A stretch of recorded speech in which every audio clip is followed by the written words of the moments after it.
at South OC Cars and Coffee. This is my 1990 300 ZX twin turbo. You also don't see very many of these in this color, in this condition. So I kind of take pride in, keeping it preserved and keeping it period correct. A lot of times I'm using instant detailer. I usually choose Mothers over other polishes because it's easy to use, it's easy to apply, and it looks good at the end of the day. And this is how I get my Sunday shine.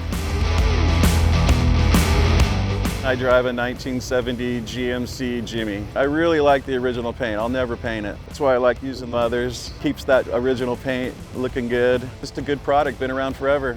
My name's John. This is how I get my Sunday shine. This is my 1982 Gray Market 528i that I've had since it was imported in 1985. Mothers products have always been easy to work with, and they deliver what they promise without a lot of effort. And they've been a steady, constant quality product, never disappointed. This is how I get my Sunday shine going on.